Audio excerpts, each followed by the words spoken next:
Okay, we are going to go ahead and get started. Hello, everyone. Welcome to today's presentation on sustainable travel. My name is Kristen Jansen, and I am an AmeriCorps member serving with Conservation Nebraska's Common Ground program. Conservation Nebraska's mission is to protect our state's natural legacy by educating the public, supporting communities, and increasing civic engagement, which we accomplish through locally led education efforts and community engagement projects to address local conservation concerns. Before today's speakers, there's just a few housekeeping things to go over.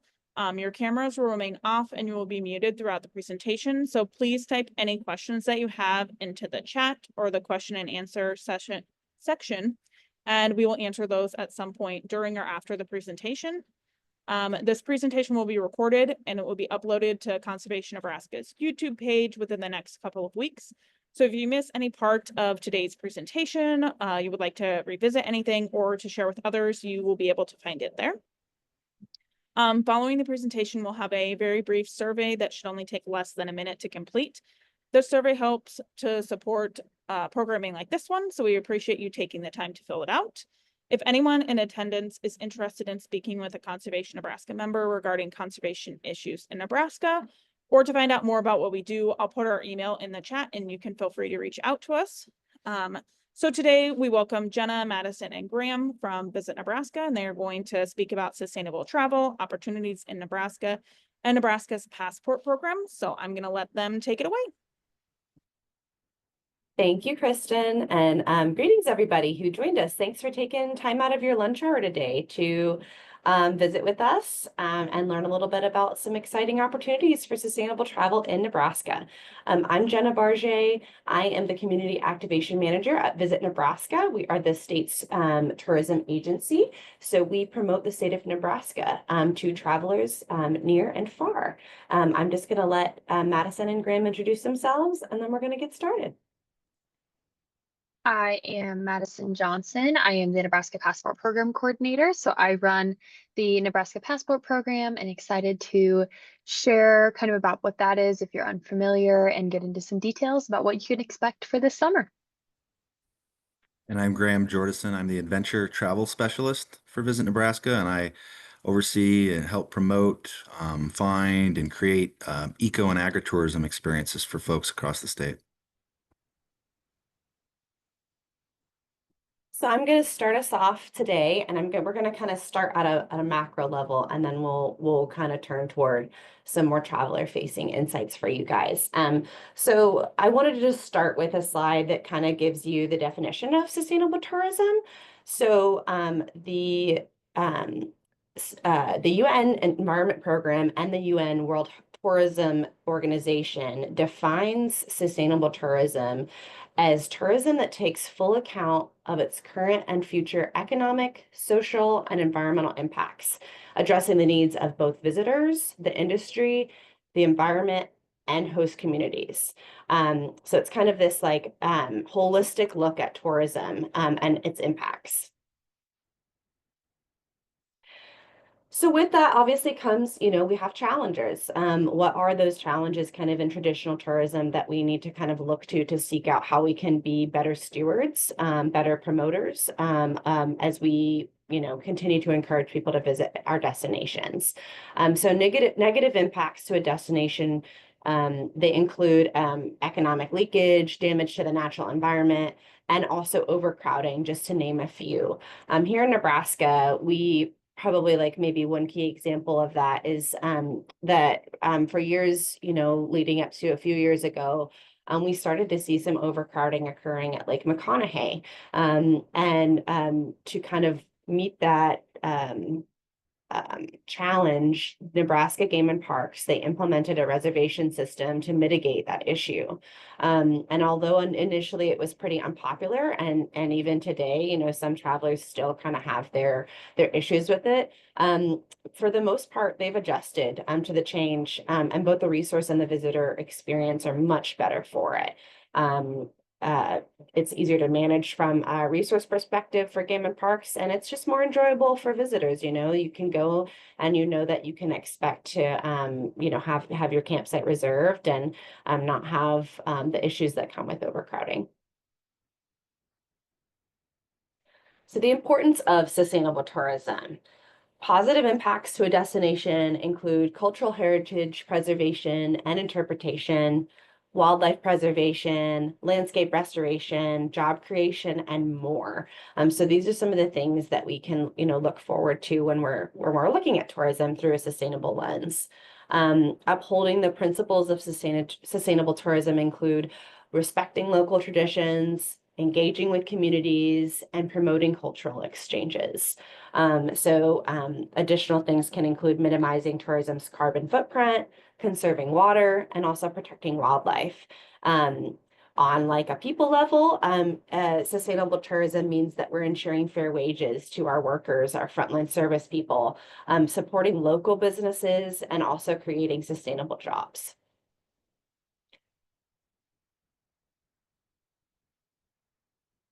So some examples of some sustainable tourism initiatives here in Nebraska. Sustainable tourism does not refer to a specific type of tourism. Rather, it's an aspiration for the impacts of all forms of tourism to be sustainable for generations to come. So it refers to practices in and by the tourism industry, meaning this term is really for those businesses and governments that provide services to you, the traveler. So with that, ecotourism is a niche segment of tourism in natural areas, and this is something that the traveler takes part in. The Mohonk Agreement in 2000 is a proposal for the international certification of sustainable tourism and ecotourism, saw ecotourism as, quote, sustainable tourism with a natural area focus, which benefits the environment and communities visited, and it fosters environmental and cultural understanding, appreciation, and awareness. Here in Nebraska, we have, in partnership with UNL, their Great Plains Center and Center for Great Plains Studies has developed an ecotourism coalition for the Great Plains. And this highlights different businesses, destinations across the state of Nebraska that kind of practice this, that identifies ecotourism in one way or another. And they are kind of branded and highlighted as this cohesive, group of ecotourism destinations. They have the seal that you see at the middle of the screen, and there's promotional efforts, as grant funds and other things allow that are done to highlight those. There's a map that you can order, and there's also like a really neat series of posters that have been developed, kind of highlighting what some of those ecotourism assets are in the state. So like, there's a really great prairie chicken one, there's a crane one, there's a beautiful night sky poster, all of which can be purchased through their website. So that's something neat to check out if you're interested in ecotourism and wanting to see who all have been officially branded as those destinations within the state of Nebraska. Finally, responsible travel. Again, this is kind of another, traveler definition. So it's a term referring to the behavior and style of individual travelers. So that would be probably you guys, people that are traveling to different destinations. These behaviors align with making a positive impact to the destination rather than negative ones. So again, when you're traveling, being mindful of the destination, being mindful that, you will have an impact as a traveler, and making choices that are responsible ones with respect to the way that you move through a destination, and what your impact on that destination is. Collaboration for sustainable tourism. So I'm going to kind of do this in two parts. It's twofold. One is the role and responsibility of governments and destination management organizations, or DMOs. And the other one, of course, is responsibility of the traveler. So you kind of have to have both in order to really be meeting the standard or the benchmark for having a sustainable tourism opportunity, and also traveling sustainably as a visitor. So policy and regulation, governments should develop and enforce policies that protect natural and cultural resources, promote sustainable tourism practices, and also ensure equitable distribution of benefits to local communities. In addition, we should be investing, we as a government entity, and that can be, state, local, should be investing in sustainable infrastructure. So that includes things like renewable energy resources, efficient waste management systems, accessible transportation options, to reduce the environmental and social impacts of tourism. In terms of community engagement, we need to be working with local communities to ensure that tourism development benefits them, and that their voices are also heard in that decision-making process, right? It's really hard to develop programming in partnership with the community when we're just kind of telling them what to do instead of kind of working with them to both, identify and address their needs, while also working toward a more sustainable goals within how we can invite visitors to experience these destinations. Education and awareness. So this is a great example of education. We're offering this webinar in partnership with Conservation Nebraska. It's to promote sustainable tourism practices through education and awareness. This can also be done through campaigns and targeting through different forms of digital media to both tourists and local communities. Collaboration and partnerships are important as they foster that collaboration between the government entities and tourism businesses, local communities, and other stakeholders that promote that sustainable tourism development. And then, of course, we've got monitoring and evaluation. We got to kind of keep an eye on what are the impacts of tourism in Nebraska, both the impact to the environment and to the local community, right? And evaluate whether the effectiveness of our policies and programs need to be reevaluated. Are they doing well? Are we ensuring that that our tourism development is sustainable? And then the other half is the traveler responsibilities. So this is, for listeners who are wanting to travel more sustainably as a tourist. Travelers should really try and minimize their impact on the environment by reducing waste, conserving resources like water and energy, and avoiding activities that harm wildlife or natural habitats. Cultural sensitivity should be top of mind. It's good to just kind of as you're traveling to a destination, be mindful or do a little bit of research on local customs, traditions, beliefs, and have an inherent respect for the cultural and heritage of the place that you visit. You could choose to stay in locally owned accommodations, eat at local restaurants, and purchase goods from local artisans and businesses that benefit local economies to support those communities. You should also just try and strive to make conscious choices about your activities. So opting for sustainable transportation when it's available, avoiding activities that exploit vulnerable populations, and supporting organizations that promote responsible tourism. So just being mindful and again, thinking ahead during research on the front end to know that the businesses that you're going to be patronizing are doing their part. And of course, education and awareness. Being educated about the destinations that you're visiting, the potential impacts of tourism, and then sharing your knowledge with others to promote responsible travel practices. So sharing this webinar or participating in this webinar, you're already taking a big first step in being a more responsible traveler.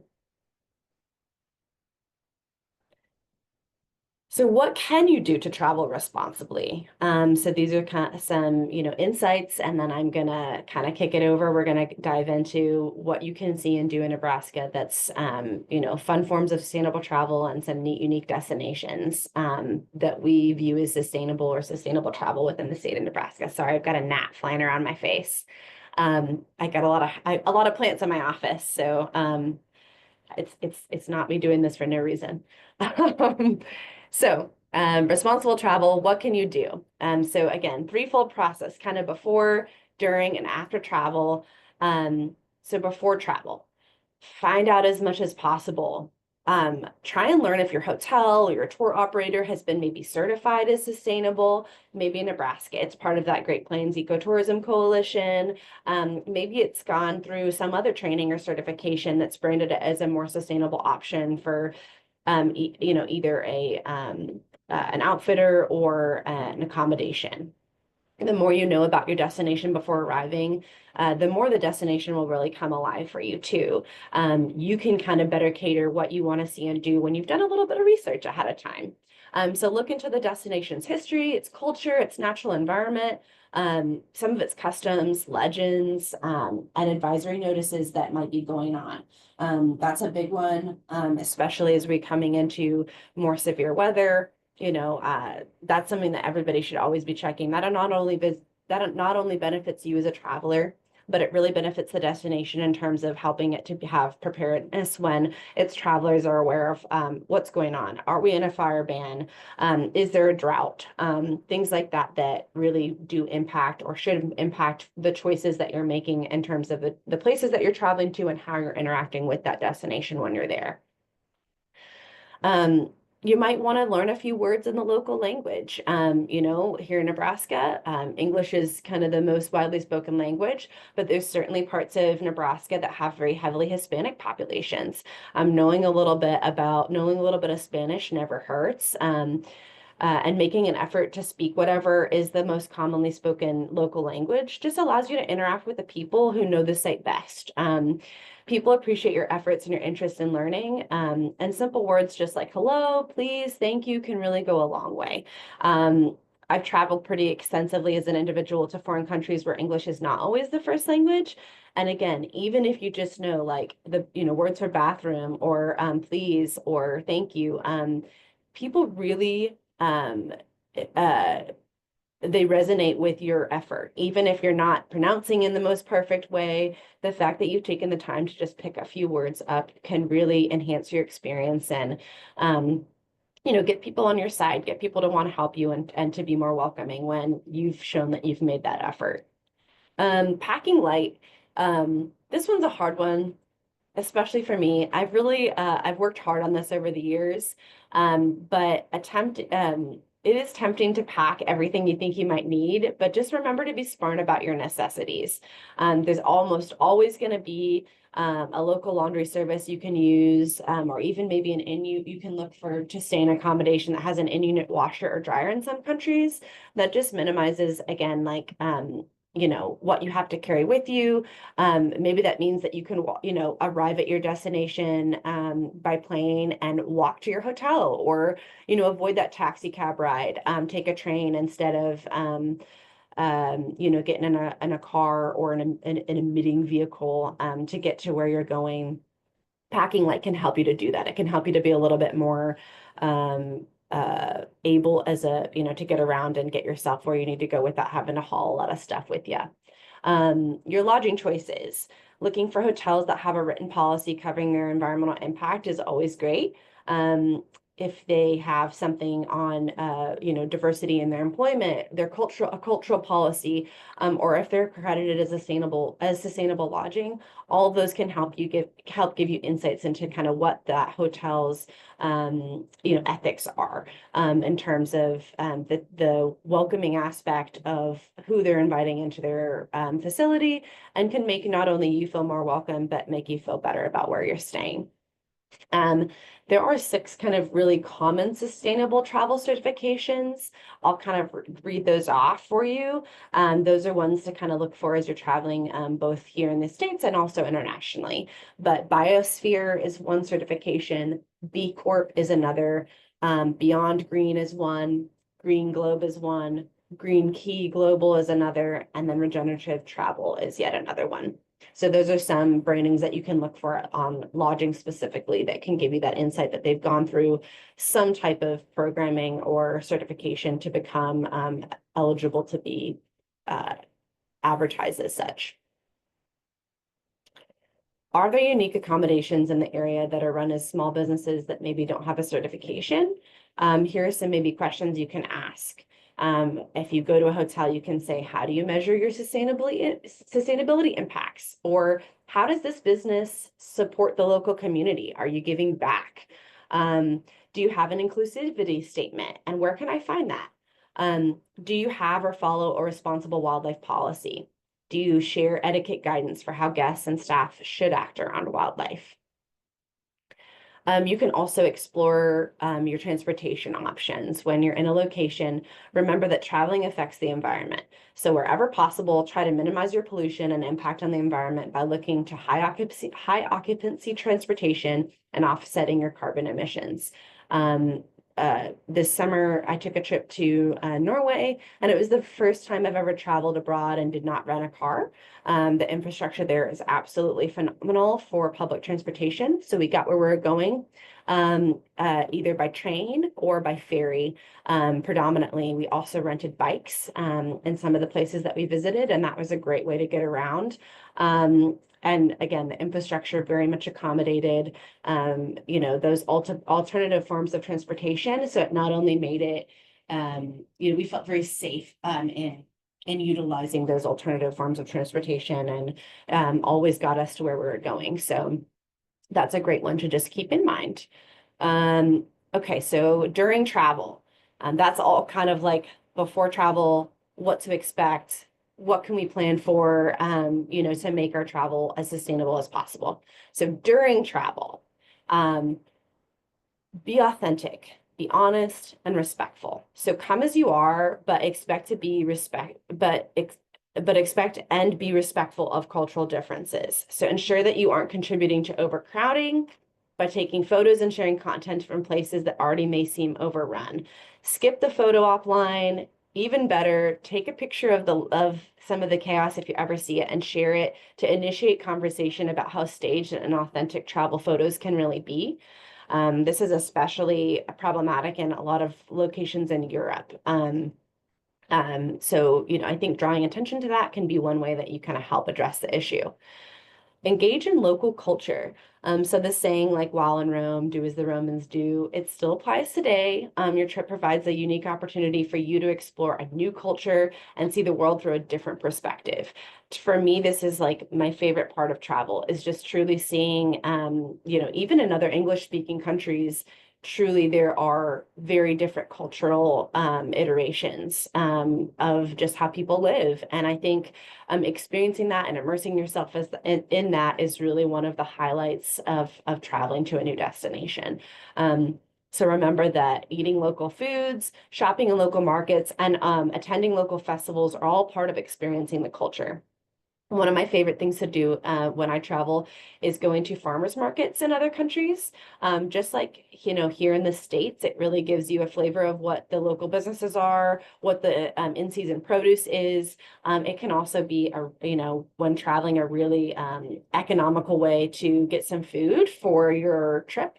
You don't always have to be dining out in restaurants. Sometimes, you can gather what you need in terms of delicious, seasonal food from the farmers market that happens to be going on. So I'm always researching what the farmers markets are before travel, and then trying to hit some in the places that I travel to.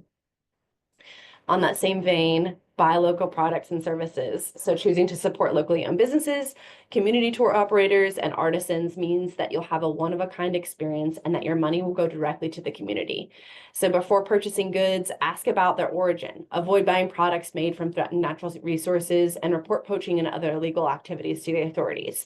So you might see certain things like this in, developing countries, or more, lesser developed countries, where people are really just trying to make a living from what they can. It's good to just know, or maybe not always assume that what you're buying is always going to be, a legal product. And again, like maybe doing some of that research before travel can help with knowing what to look out for. And that way, when you're in the moment, you can know what to avoid. Try and hire local guides and eat local. So enrich your experience by choosing local guides who are knowledgeable about the destination. Ask local tour operators and hotels for good recommendations for both experiences and restaurants showcasing local sustainable cuisine. Try to eat, again, locally sourced foods that are in season whenever possible. One of my favorites, leave no trace. So many destinations are exceptional due to their natural or cultural splendor. And it's important that you do your part to keep them that way. You need to follow designated trails, respect caretakers, and not remove archaeological or biological treasures from sites. And so this includes even things as simple as like sometimes sticks or rocks. However, if you find trash and can easily dispose of it, definitely do what you can to leave the place cleaner than you found it. Again, a personal example, we went on a kayaking tour in the Lofoten Islands of Norway last summer and went to this beautiful remote private beach that you can only get to by boat and then by hike. And unfortunately, when we got there and we kind of crossed over the pass, we had this beautiful panorama of the Arctic Ocean. And it's just breathtaking, but all along the trail was littered with trash of people that had brought things there, but not taken it back with them and disposed of it. So our guide, again, this kind of just gave me a really good feeling that we had chosen a good guide company to go with. She pulls out a trash bag. She always carries one with her, and she took as much as she possibly could into that trash bag. And we, as the visitors, it was myself, my husband, and one other couple just helped her. We helped clean up and pick up as much trash as we could. I had a separate little baggie that I could fit some trash in. So we all did our part to kind of take what we could in terms of the things that were easily able to be picked up. Obviously, we weren't out there touching toilet paper and things of that nature, but plastics, tins, tin cans, things like that. It's just amazing what people will leave. And so just doing your part to be responsible in terms of your impact. Don't litter, be better than that and go one step further. And if you can at all, if at all possible, if you're ever in a place that you see has been trashed, try and pick some of that up and take it with you. That is, again, being, to me, one of the peaks of being a responsible traveler is just trying to leave a place cleaner or better than you found it. On that same vein, reduce and reuse and recycle on your travel. So even though you're just visiting and not paying the utility bill, disposing of your garbage properly and minimizing your consumption of water and energy really benefits the overall destination. All right, almost through with my slide, and then I'm going to kick it over to Graham. So after travel, I know that might not seem like a very natural step in terms of the traveling responsibly kind of chain. But I think that there definitely are some things that you can do post-travel that, again, continue to enhance your experience and make it more sustainable for others that follow after you. So distribute your responsible travel tips. In addition to telling your family and friends about all the wonderful memories that you've made, also consider sharing tips on how they too can positively impact the world while having an amazing journey. Share your photos responsibly. Engage at home and give back. Traveling often opens your eyes and heart to something new. Maybe you visited a place which prioritizes bicycle infrastructure over car travel. Do what you can to implement that behavior at home. Maybe that's riding your bike to work one day a week, or simply attending some town halls to advocate for more trail development in your community. Explore more. So again, it's just like this kind of ever-evolving desire to see more, do more, and just have a better appreciation of the world and its many cultures and many experiences as a whole. So it's just the start. Traveling is really just the start of learning. Experiencing the wide world helps provide perspective into the reality of cultural differences, but also our shared humanity. So once you return home, continue exploring and being involved with making the collective world a better place. Build upon your knowledge by planning your next adventure. And with that, we are going to be kicking it over to Graham. We're going to be getting a little bit more into the nitty-gritty about what Nebraska has to offer in terms of sustainable travel experiences. Thank you guys for bearing with me for kind of the macro level stuff about sustainable travel. Thanks, and Graham's going to take it away. Thanks, Jenna. That was good. So I'll just maybe kind of pause. I think you'll know when to flip the slide for me. If not, I'll say something if that works. So anyway, yeah. Hi, everyone. Again, my name is Graham, and I'm the adventure travel specialist for Visit Nebraska. And so what that means is it's my job to support, promote, and create agritourism and ecotourism destinations across the state. And so today I'll briefly walk you through what ecotourism and agritourism are and what opportunities exist in the state to explore sustainably. So first, what is agritourism? It's pretty simple. Agritourism is just a form of tourism where visitors experience an agricultural life. They go out and they immerse themselves in a rural culture firsthand. And so what it does is it blends agriculture and tourism, and it provides educational, recreational, and hands-on experiences for travelers. One of the reasons agritourism is becoming so popular these days is for folks who are landowners or farmers or ranchers or just have enough property or land to they can use that to supplement their income. So what we're seeing is people are investing in pumpkin patches and you pick farms and flower farms and um, fixing up old barns and creating destinations for people to come and get married and have other venues there. And so these are all ways that sustain rural communities and they bring people in and encourage people to spend their money and keep those communities alive. So what is ecotourism? Well, ecotourism is responsible travel to natural areas that conserves the environment. It sustains the well-being of local people and it involves the interpretation and education of your surroundings. So ecotourism aims to minimize environmental impacts. It promotes conservation, and it supports local communities through sustainable practices and education.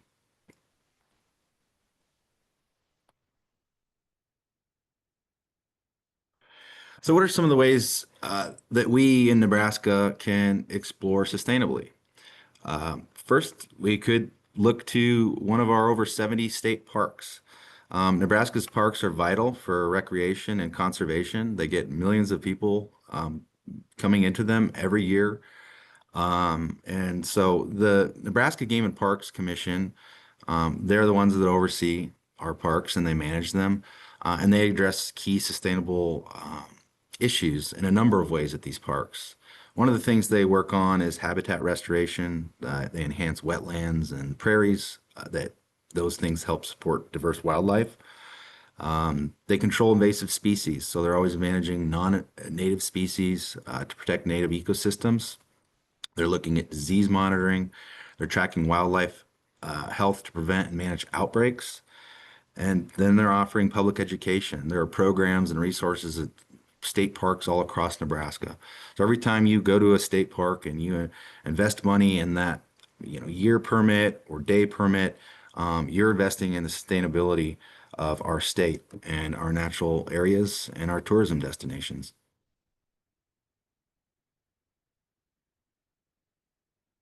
Oopsie.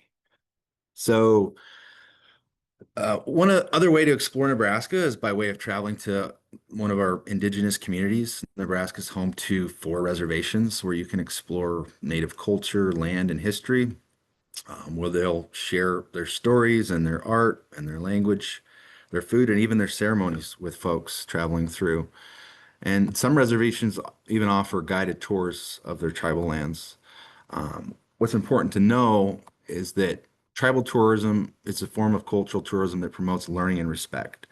And so I'm a big believer that when we can sit down and learn from each other and from new folks and their cultures, that we can find healthy and sustainable ways to promote Nebraska's future. And this form of travel is sustainable because it supports cultural preservation, right? It supports their language and their art and their heritage. It also supports their economy. It creates an opportunity for more economic development in some pretty struggling areas at this time. So it generates income for tribal communities, and that's really important. It also educates and creates awareness for folks about the history of our indigenous communities. And it fosters an understanding of Native history and sovereignty. And so best practices when you go to tribal land, always check in with if they have a visitor center or a community center, learn how you can best respect their land and their people, choose tribal led or approved experiences, and just follow tribal protocols and ask questions and be respectful overall. Um, and, uh, and spend your money when you're there. Support tribal businesses, artists, and guides. And try and avoid stereotypes and seek authentic learning when you're there. And so, a quick story, took a trip to Omaha Reservation last week with Jenna, and We had a blast. It was one of the best like little tourism day trips I've had in a long time. And so while we were there, we met up with some tribal council folks, and they took us around the Omaha Reservation, and we explored. First, we started out in the community of Macy. We got a tour of where they hear the or hold their yearly powwow. Thousands of people from all across the country and outside of the country come to this as a destination seeker. It's several days long. There's free food. There's music. It's just a lovely way to get away from and see something new culturally that you might not have experienced before. We also went to Elk Park. It's along the Missouri River. Big, beautiful park. They say someday it will rival Ponca State Park. We'll see. But it's a beautiful park along the river. They've got lodges for rent. I totally just encourage people to go and check out Elk Park. It's continuing to expand. There's a herd of buffalo there. And the people that showed us around were just really wonderful. We explored an earth lodge near a community center or community college there. That was really neat. We visited the Susan LaFleche Picot Center, one of the first Native American woman in the country to get her medical degree. And she went back there and she started a medical center. And the community, along with, I believe, the National Park Service, is looking to restore this building. And we got a tour of it, and it's phenomenal. It's incredible, the restoration that they did. They're actually putting in some medical clinics in there. They're going to have some art studios and offer business offices, and it's just a really neat thing that I implore anybody who's going to travel to the Omaha Reservation to go and check out. And then finally, we visited some local shops that made handmade clothes and jewelry, and we spent some money and just to help to stimulate the local economy and to get them on the map for tourism in the state.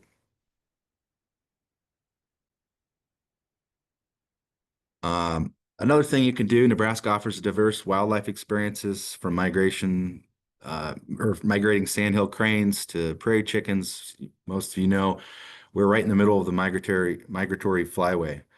We get millions of birds in the state coming through here in the spring. And so people come from all over the world to view Nebraska's wildlife. And this type of conservation uh, tourism, it supports local economies. It's supporting, outfitters that have guided tours. It's supporting folks who own sustainable lodging. It's creating events. It's putting money back into conservation organizations' pockets that are continuing to do the work to preserve and protect Nebraska. Um, just some of the etiquette for wildlife viewing. It's pretty common sense, but I had to learn the hard way. I went and watched the prairie chickens a few weeks ago, and I got to the blind a little too late, and so I wasn't a very good, I don't know, steward of that practice. So, but stay on designated trails, view from a distance. Um, Definitely, when I say stay on designated trails and follow local guidelines, and also respect private property. One thing you might not know about Nebraska is we have some of the least amount of public lands in the country. It's around 3%. And so um, the folks that are landowners that are allowing us to access their land and utilize that and they're putting the time and the energy and the effort into protecting it is really important that we don't lose those opportunities from those people who are sharing that with us.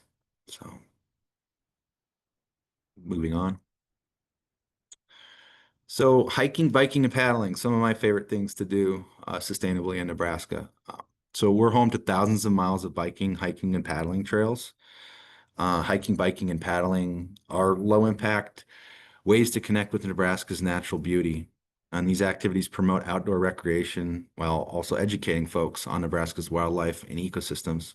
And so this type of conservation-minded recreation helps by reducing erosion and habitat damage through trail stewardship. That could be on bike trails or hiking trails or water trails. It's still important to pay attention to those things and to minimize our impact. Um, this minimizes emissions compared to motorized recreation, and it raises awareness of local conservation efforts through firsthand experience. And so visitors are encouraged to, when they're doing these things, pack out your trash, stay on marked trails, use designated water access points, respect wildlife, things that we all should know, but we all don't always do. And then finally, while you're out there traveling, if you're paddling in a new community, you're hiking in a new community, biking, support that community. Um, Spend your money, give to those organizations that are keeping those things alive. And so, just a few specific examples of this is the Cowboy Trail. It's celebrating its 50th anniversary this year. It's part of the Great American Rail Trail. It's one of the longest areas of connected rail trail in the country. This trail goes through towns and communities across Nebraska. There's an event later this year that you can come out and celebrate in Valentine, celebrate the 50th. But go out there, get your bike out there and stop in those communities, meet new people, spend money, and see what Game and Parks has done to keep that trail alive and the preservation that's gone on along it. Another thing that's happening is I'm putting together what's called the Paddle Nebraska Project. This is a way to connect paddlers from across the state, to help create more access for paddling, to help create more river trails, and also just to educate and promote people to take care of them, because our water is our way of life. And going out there and paddling and kayaking and tanking is fun, but we have to preserve that. And as I said before, a lot of the land and waterways in Nebraska aren't ours. They're privately owned, so it's even more important that to protect that and to keep our access to that. So, and then so my last slide is this is a sustainable destination travel thing that maybe a lot of people don't think about, but it's really cool. So, see, there we go. And that's our dark skies. We have some really dark skies in Nebraska. And so why does that matter? Well, light pollution disrupts natural rhythms for both wildlife and people. It interferes with migration, interferes with mating, interferes with how birds eat, how insects live, how their sleeping patterns, and nocturnal mammals. And it impacts humans' health by altering sleep patterns and increasing stress. And so conserving our dark skies protects ecosystems and it enhances tourism opportunities. And so some of the ways communities can get involved to decrease their light pollution, some really simple things is just to install shielded and downward facing lighting. You can use lower color temperature LEDs, warm LEDs. You can educate your residents and visitors about dark sky friendly practices. And so you can also partner with parks and tourism organizations to pursue international dark sky certifications. So here in Nebraska, and this is one of Jenna's projects, I'm happy to, let her jump in if you like, or people can answer questions in the back. But this is a really neat thing that Nebraska has to offer that Jenna put a lot of time and energy and effort into making possible. So here in Nebraska, we're fortunate to have one of the only dark sky parks in the Midwest. I think there's only about 159 designated areas in the country, and we're like really the only one in the Midwest. And a lot of work had to be done to measuring the darkness of the night sky, to working with the parks and local community to get that lighting changed or altered to meet a certain specification to get the certification. And so that's at Merritt Reservoir, and yeah, it's our first international dark sky park. As you know, Merritt's located in the Sandhills and offers exceptional sky views with minimal light pollution. And every year, hundreds of people travel to Merritt for Nebraska's Sky Party. Folks from around the country show up for 5 days of stargazing, which is incredible. I'm going to go my first time this year. I'm inviting my family from Arizona to join me. So this year, it takes place on July 20th and 25th. And so I invite you all to come. You can look up the Nebraska Sky Party online. You can find details for that. But just to recap before I hand it over to Madison to discuss the passport program, Dark Sky Tourism supports sustainability in a lot of ways. It promotes off-peak, low-impact visitation. It lowers our electricity usage. It encourages awareness of light pollution and its effects on wildlife. Draws visitors to rural areas without heavy infrastructure demands. And it supports local communities by folks coming in there and spending their money. So, yeah, I hope you found some of these places interesting. And if you haven't been to some of them, um, I implore you to check them out. Go online, look them up. If you have any questions about any of these sustainable destinations, feel free to ask me about them. So I'll hand it over to Madison. Hello. Yes, so like I said, I am the Nebraska Passport Program Coordinator. So I'm just going to kind of go over a brief kind of talk about the passport. So for those of you who don't know, the passport is a summer travel program that features 70 different destinations across the state of Nebraska. So it has all sorts of different types of places on it, but there's always something new to explore. It runs from May to the end of September. So we're still in the first month. So it's a great time to get going. It is kind of our way to promote in-state travel to Nebraskans or folks who are coming to Nebraska. This is its 16th year. So it is really kind of old in passport world, but she's a beaut, and she's been around for a while, and it's really a great and popular program. We offer prizes based on the number of stops that you go to. So there are 70 total. So obviously, if you go to all 70, you're going to get the most exciting prizes. But you also get prizes for going to 50, 25, and then 10 stops. So there's a low bar and there's a higher bar, or there's a lower bar and a high bar. So regardless of what your ability is to do, there's something you can find. So it offers a lot of variety. So our passport program, the 70 different locations range from state parks, museums, restaurants, roadside attractions, retail stores, lots of different things. So something for everybody. It's also cost friendly, so there's a no purchase required aspect to the program. So in order to participate, you're going to need one of these passport booklets. Hopefully you can see it. But this booklet is free to you. And then when you go into any of the destinations, there is a no purchase required bit. So you do not need to buy anything to get a stop at any of these destinations, which is really helpful for those of you who maybe aren't as financially able to participate as others might be. And it's also very easy. So I'll go over here in a second, but really all you need to do is walk into a destination, say, hi, I'm here for the passport, and they give you a stamp, and that's pretty much it. It's also great for everybody. So kind of people of all ages, all backgrounds will have something they enjoy. A statistic I share a lot is we keep track of the folks who go to all 70 of our passport stops. And the youngest person I had that went to all 70 last year was 8 months old. And the oldest person I had was 102. So that is the span of human life about. So it's really great for just about everybody. We have stuff for kids, we have stuff for older adults, and all sorts of wonderful things to discover. So the passport has two aspects to it. So there is this physical booklet that you can receive. We will mail it to you for free. If you want to get one online, you just go to nebraskapassport.com and we'll mail one to you. Or you can stop by any of the 70 destinations and they'll have passports there for you. There's also an app. So you can download our app on your phone and you can get stamps 24/7 through the Passport app.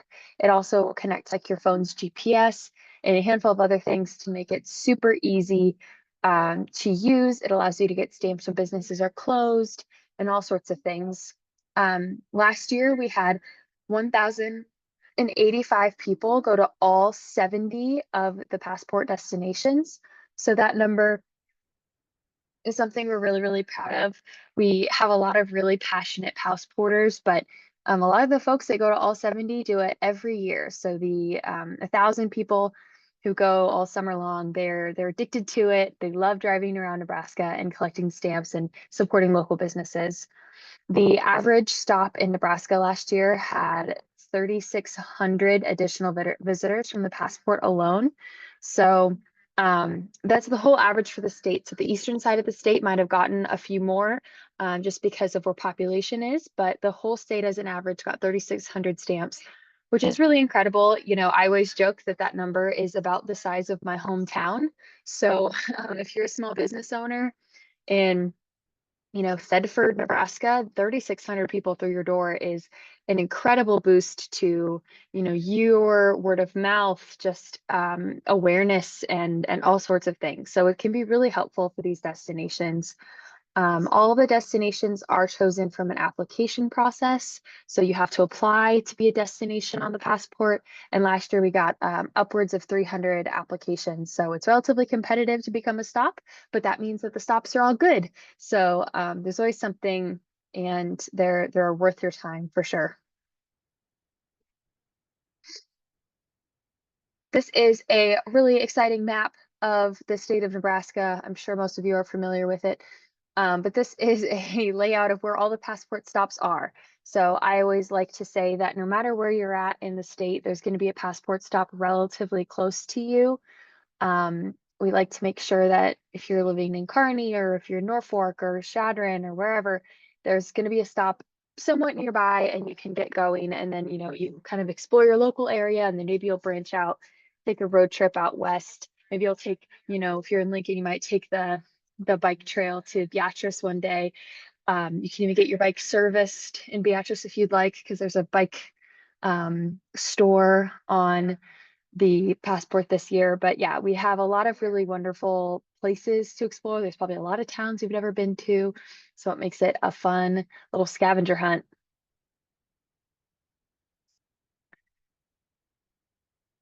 So the passport is kind of designed with mostly Nebraska natives as the ones who are doing the program. It is really a Nebraskan program. We do have folks who come from all across the country to do the program, but it's mostly Nebraskans, and it's designed obviously for road trips or local day travel or maybe weekend travel. So it really is great to kind of pick a spot and go to one location, or maybe go to another location, or spend the weekend in Omaha and collect all the stamps there. All of the destinations on the passport are small businesses. So we do not have any big chains. There's no big corporate people, there's no McDonald's is never going to be on the passport. But it's a lot of things that are, small. So in this slide alone, up there, the steak that is that's North 40 Chop House in Norfolk. So it's a really awesome steakhouse, or not Norfolk, North Platte, that has some really amazing Nebraska beef, and it's just going to be kind of a luxurious evening. But that's a fun place to go. The one in the middle is Fathead Honey Farms. That's in Clarkson. So that's going to be locally made bees or locally made honey. The bees are also made in Nebraska, I suppose. But the honey's made there. They have all different types of honeys. They have whipped honey, peanut butter honey, spicy honey, all sorts of stuff. But they're just a farm stand. So you literally walk up, it's an honor system. You put $10 in the bucket, you grab your honey, you're on your way. So that's a really cool place. You might have seen their honey. I think they actually sell it at local grocery stores and stuff. So that's a good example of the kind of places we really like to highlight, is not only agritourism, but really local based businesses. Then there on the right is Found and Flora in Wahoo. That's a floral shop, a little home decor store. So really wonderful for gifting. I am very pro small businesses, especially for the holiday season and for birthdays or any sort of things. I am always trying to support local. I have a rule in my house that no candles can be in my house that are not made in Nebraska. Some people know that, so they don't gift me candles if they're not Nebraska made candles. So those are fun things you can maybe start doing for yourself, or maybe you only want local honey, or maybe you want to try your hand at Nebraska wines if you never have before. And then the one at the bottom, that's a fan favorite, I think, for a lot of us in our office, because it's only about 2 blocks from where we're at. But that's Open Harvest Co-op Grocery. So that is a locally sourced grocery store that I believe it's their 50th year that they're celebrating this year. So again, really sustainable place to get some groceries, really great for lunches when you're traveling.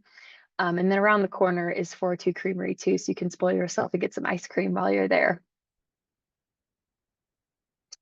There's also a ton of outdoor recreation on the passport. So when they were talking about different state parks and things, but the passport always has a collection of state parks and outdoor recreation opportunities. Things like pretty much every state park in Nebraska has been on the passport at one point. I don't know if I mentioned this, the stops do change every single year. So we're really trying to spread the love. So Lake McConaughey is not going to be on this year. Maybe it will be next year. Chimney Rock was on last year, so it's not on this year, that kind of thing. So we like to really make sure we're spreading the love with different places. So there at the bottom, that's going to be Agate Fossil Beds in Harrison.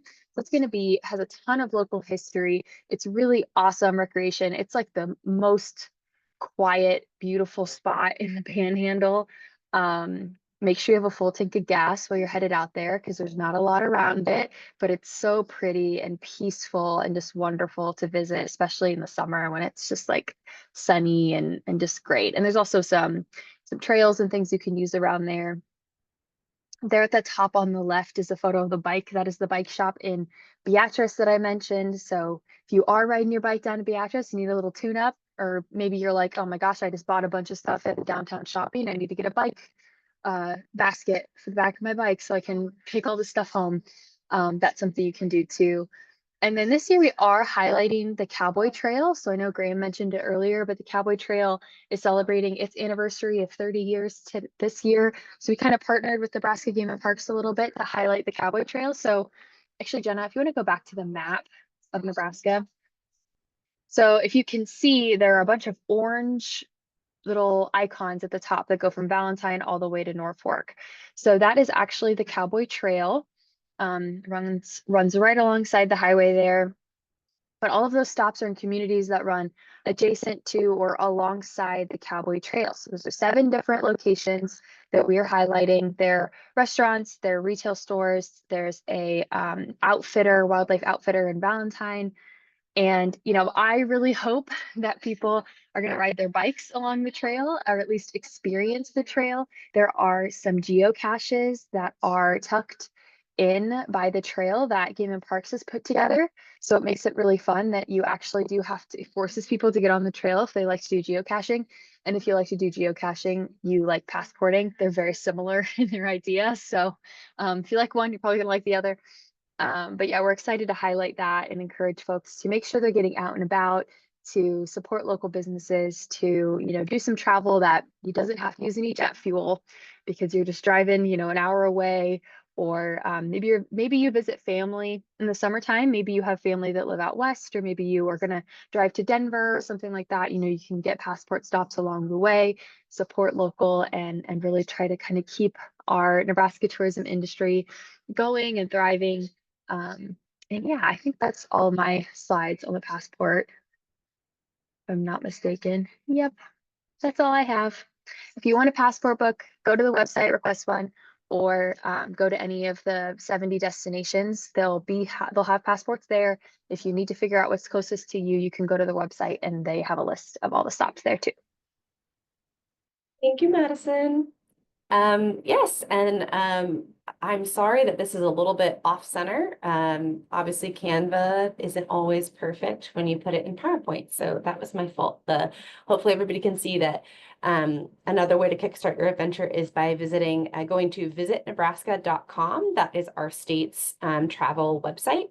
All of the businesses and destinations throughout the state that identify as tourism entities are welcome to list themselves on our website. We also have trip itineraries, things like that that can kind of like help fuel your next adventure or get you started off on a path of discovery of what all there is to see and do in this wonderful, beautiful state of Nebraska. I always like to leave things with a quote, something that you guys can kind of take home as a nugget. And I really love this one, which is to say, the destination is never a place, but a new way of seeing things.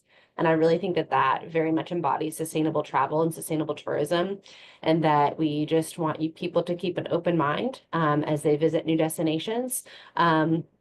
And hopefully can come away changed in a positive way from the experiences that they have. You know, you come away changed, and maybe you can also leave a positive change in your wake by whether that be supporting small businesses or having a positive impact in the place that you travel. I will open it up now to questions and comments. It looks like we also have a feedback survey that just popped up. So maybe Kristen can take it away from here. Yes, I just launched the survey, so if you would take the time to fill that out, it would be greatly appreciated. Thank you so much for putting this on. You had some really great information, and yeah, it was just so fun to learn about all the different things our state has to offer. Thanks so much, Kristen. We're happy to do it anytime. If anybody has any questions, if you want to put them in the chat, I can answer them. It looks like we kind of answered the things that were there. Yes, excuse us for our typo. It is the 30th anniversary of the Cowboy Trail. And that their birthday party, or their celebration, the big celebration is going to happen on September 5th. That's going to be in Valentine. There's going to be a coupling of a opportunity to ride or bike a portion of the trail to Long Pine. And you can either go from Valentine to Long Pine and then get a shuttle back to Valentine, or you can do the full there and back route. There's also, I think, going to be a dinner and a cocktail hour. The events for that can be found on our website, as well as also at the Game and Parks website. So you can look at both of those places to stay tuned for more information and updates. There's also tons of other events that are going on in as part of the Cowboy Trail 30th anniversary. Those events are on our calendar on our website, and again on outdoornebraska.gov's website as well. So you can always check those out. If you're interested in visiting state parks or recreation areas, outdoornebraska.gov, they do a good job of having a calendar of events of different things that you can take part in the parks. But yeah, I think if there are no other questions with that, we will conclude, and we thank you all for taking the time to join us today. Yes, thank you.